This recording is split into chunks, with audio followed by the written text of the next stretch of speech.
السلام عليكم. تكرم أحد الحضور وطلب مني أن أتكلم معكم باللغة العربية. وددت لو قمت بذلك، لكن اللغة العربية علمتني الإنصاف، والموضوع الشائك الذي سأتكلم عنه يستلزمني أن أستعمل لغة شكسبير وموليير، فأفضل ذلك لأن المشكلة جاءت من عندهم ليست من عند العرب.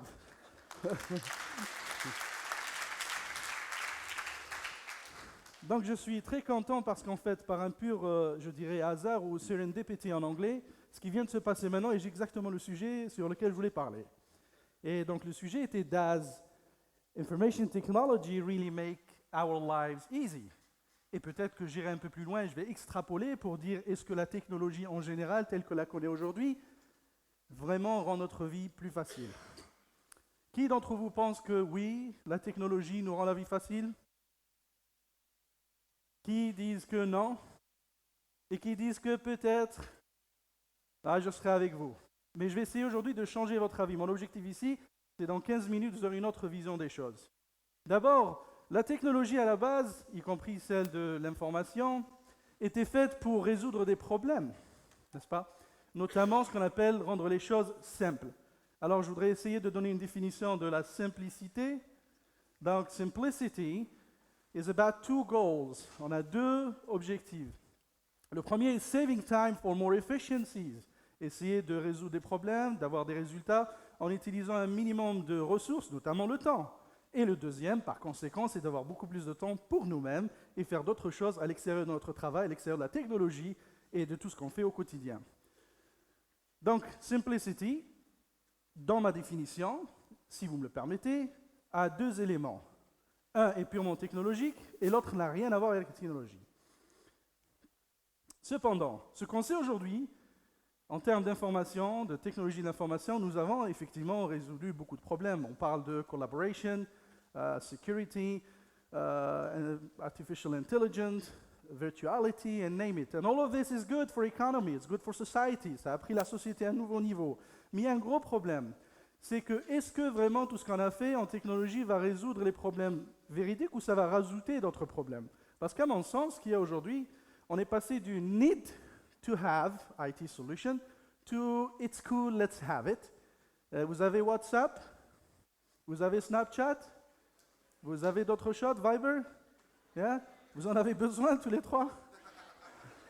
Et pourquoi vous les avez? Donc on est passé à it's cool, let's have it. Et là, il y a encore un problème, parce que au-delà de ça, ça sera, mais en fait, je n'ai pas le choix, parce que c'est un bundle. Est-ce que si je veux avoir cela, il va falloir que j'ai cela aussi, et je suis dans une situation où je ne peux pas en sortir, et d'un coup, je me retrouve accro. Je le fais malheureusement, la première des choses le matin, je vais voir mon email, mon Facebook, directement de mon lit, smartphone. Hein? Et vous le faites de même, probablement. Et là, il y a un engrenage, en fait. Et un engrenage, c'est qu'on va créer des choses dont on n'avait pas besoin, alors qu'au début, on cherchait la simplicité des choses. Et on va rentrer dans un système de complexité spontanée du fait que, en fait, non, j'ai besoin de faire de cela et ça fait partie presque de mon ADN. Hein? Je me rappelle la première fois quand j'ai vu un ordinateur sur ma table, c'était un Commodore en 1986, c'était Pirate Island, avec une cassette. Et mon fils de 3 ans, aujourd'hui, il joue avec le téléphone et je ne sais même pas comment il le fait. Mais voilà, c'est la réalité. Alors, information technology has caused two things. And maybe I could say technology in general. Number one, we have an overchoice. And the number two problem is that we have a surplus of complexity. Par exemple, il y a de cela 2 jours, je suis allé sur Internet et j'ai mis combien y a-t-il d'utilisateurs Facebook en Algérie? La réponse, il y avait 1 150 000 réponses. La première était intéressante, mais la deuxième, je ne sais pas si vous voyez, c'est PH is a mysterious term par le British Council en Algérie. Ça veut dire quoi? Si je recherche l'information aujourd'hui, qu'est-ce qui va se passer? Je vais trouver tellement d'informations, et qu'est-ce que je vais faire? Je vais passer beaucoup plus de temps à essayer de trouver quelle est l'information la plus importante pour moi. Mais ce n'était pas ce qui devait être fait par l'information technology? Je pense que c'était ça le but, n'est-ce pas? Après, on va passer à un autre fléau. Voilà. Et là, c'est un problème, je dirais, un peu éthique. Les choix que nous avons aujourd'hui sont très souvent imposés. On nous impose ces choix. Hein? Pourquoi? Parce que les grandes compagnies technologiques sont passées du mode « je vais résoudre un problème, je vais vous aider » à un mode où il va falloir que vous achetez plus, et après il y a cette guerre des prix, des guerres de produits, et on se retrouve au niveau des organisations avec des problèmes d'intégration, security issues, training. En fait, quand c'est all about the money. Donc encore une fois, la science s'est déplacée et a laissé le concept de human-centric approach to purely money-making machine. And guess what? We really don't care about the consumers. That's a false promise. We're just telling them, you're going to be all right. Just trust me, my technology is better, right? But I own you. You're mine. Because what? You're going to buy upgrades from me, you're going to get patches from me, and you have no other choice because your company works on my technology. So you belong to me. And the same is going to be if we move to the Internet of Things. And I want to get to that point. Very scary point. Right? So, and what we do on a daily basis, we're requested to change your password because we have so many passwords. You have upgrades, and then you have your smartphone not working because you don't have the right upgrade. So, aren't we micromanaging the technology that was supposed to help us? C'était ça le but. Maintenant, on fait du micromanagement de la technologie qui devait nous aider. Et alors, j'ai besoin de 48 heures tous les 24 heures pour résoudre des problèmes IT et d'autres technologies. Je ne vais pas m'étaler et parler d'autres problèmes que la technologie a causés. Le réchauffement planétaire, la pollution et l'inhumanisme. On n'est plus connecté, on ne parle plus. Et les gens sont driven by the greediness of being successful over others because there is an aggressive sales management approach. La guerre. On ne résout plus le problème, on va créer d'autres. Là. Alors, quand on a beaucoup de choix, qu'est-ce qui va se passer? On n'a plus de symbiose, de synergie. On a trop de choix et on a des islands of information, des systèmes qui ne peuvent pas communiquer. Nous avons aussi du contenu qui n'est pas le même. Vous avez travaillé sur des projets et d'un coup, vous avez perdu, par exemple, la dernière version et il y a la panique générale et on ne sait pas ce qu'on doit faire. Oh mon Dieu, j'ai perdu le password. Et ça se produit dans de grandes compagnies, y compris des banques. Vous imaginez? Pourquoi? Parce que la promesse de la technologie qui va m'aider à faire tout n'a pas été en fait mise à l'épreuve réellement. OK. Alors maintenant, je vais passer à quelque chose de plus intéressant, qui est donc l'Internet of Things. C'est beau, c'est extraordinaire. Cisco, récemment, avec qui j'ai eu le plaisir de travailler dans le passé, a prédit que durant les 5 prochaines années, il y aura au moins 5 milliards d'objets connectés. Alors, 5 milliards d'objets connectés, ça veut dire quoi? Ça veut dire 5 milliards d'objets, excusez-moi le terme, stupides, non intelligents, qu'on va essayer de les mettre en contact pour qu'ils soient intelligents. Okay? Alors, je vais acheter ma pizza, et d'un seul coup, j'ai ma balance au niveau de ma salle de bain qui me dit « Oh, tu vas où là ?» Pourquoi? Parce qu'en fait... Pourquoi? Parce que mon smartphone avec lequel je vais payer a envoyé un message sans me le dire. Ah, parce que ma femme, en fait, l'a programmé. Et puis voilà, je me retrouve, je ne peux pas prendre de pizza.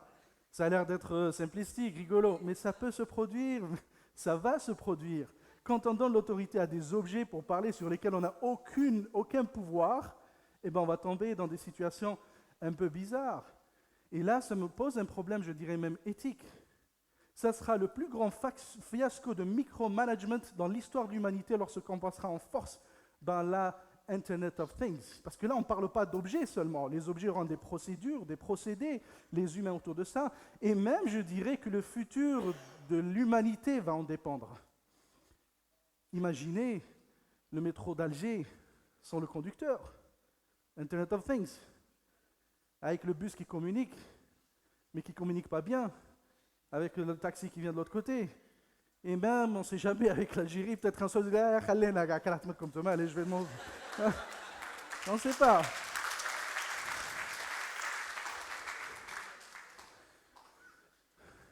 Et alors, ce qui se passe, en fait, c'est ce concept de choix qui est très lourd sur nous. Et il faut vraiment, vous, en tant qu'étudiants, et demain, j'espère que vous aurez l'opportunité de développer des solutions réelles pour la société, à ne pas tomber dans l'engrenage des big corporations, dans le sens où nous sommes les leaders mondiaux de ceci, cela. D'accord? Il faut vraiment rendre à l'être humain, à la société, ce qui lui est de droit. Everything has to be human-centric. The more we move ahead, thinking about, I'm going to be the best and beating everybody around me, trying to make more money, eh bien, on va à l'encontre du principe fondamental pour lequel la technologie existe, qui est être au service de l'humanité. Elle ne l'est plus, malheureusement. Je n'ai vraiment pas besoin que ma voiture soit connectée avec mon téléphone avec mon frigo avec le vélo de ma fille. Pourquoi? Pourquoi tant de complexité? Alors qu'au début, moi, je voulais travailler moins d'heures. Je veux travailler 3 heures par jour, si vous le permettez. Et le reste, je veux passer du temps avec mes enfants, avec mes amis. Je vais aller voir des papillons, aller voir la mer. Pourquoi je vais être cloîtré dans une entreprise et travailler 20 heures par jour pour souci de productivité? Parce que vous avez les moyens. Ah bon, mais je pensais que si j'ai la technologie intelligente, je vais travailler moins. Ah non, non, non, non, non. Il faut revoir, il faut refaire ceci, cela. Et parce qu'on a recruté. Et parce que, entre guillemets, l'accès à cette technologie, entre guillemets, intelligente, va te donner le temps de travailler plus. Vous connaissez la blague celui qui travaille avec une brouette? Il y avait 2. Et quand le chef de chantier est venu pour payer, il a dit, سمعتكم كيف سمعت؟ قال له هذا كان يمشي il faisait du bruit انت ما كنتش تدير donc il travaille plus que toi. Et c'est ce qui va se passer éventuellement dans la technologie. Plus vous avez du noise, du bruit, ça veut dire que ça marche, il y a de l'effort. Donc en fait, le but de mon intervention aujourd'hui, c'est de m'adresser à vous qui êtes la nouvelle génération. Je ne suis pas ancien, mais qui êtes la génération qui va influencer le futur de ce pays et du reste. TEDx, ça va être au niveau international. Le jeune qui a parlé juste avant, il disait « We can, it's a new generation, I believe in it ». Bien sûr, sortez du concept géographique et tout. Vous êtes ce que vous souhaitez être, and we make our future. But it has to do with our way of thinking. Il est très important que l'on se recentre sur notre ambition et le rôle du savoir que nous avons acquis et pourquoi on va l'utiliser. Ne tombez surtout pas sous la notion de ce que j'appelle autopilot. C'est-à-dire, je vais faire du outsourcing de ma façon de réfléchir et on va me dire, quand je dis mot progrès, ah ouais, mais on peut progresser vers la guerre, on peut progresser vers des catastrophes aussi. Progrès ne veut pas dire essentiellement bien. Ou croissance, oh, c'est beau ce mot, la croissance économique. Mais la croissance économique veut dire overusing of resources, les ressources qu'on ne peut pas ramener. Le PIB, que c'est beau ce mot PIB, c'est bien, mais c'est des sociétés, il y a une énorme dose de divorce, de criminalité, parce que même un prêt bancaire fait partie aussi de l'équation monétaire. Donc, il va falloir que vous vous recentrez, que ce soit information technology or technology in general. Make sure that you're not what I call sheeple. Qui c'est qui a dit des brebis? Quelqu'un a parlé de brebis? Je viens d'inventer un mot, donc sheep, brebis, people, sheeple. Il y a beaucoup de gens qui sont des sheeple. Right? Ça veut dire quoi, sheeple? Ça veut dire ils vont de l'avant, ils sont tous contents. Ouais, on va à l'abattoir. Right? Ils vont pour... Pourquoi? Parce qu'on leur a dit que c'est ça le futur. It's beautiful on the other side.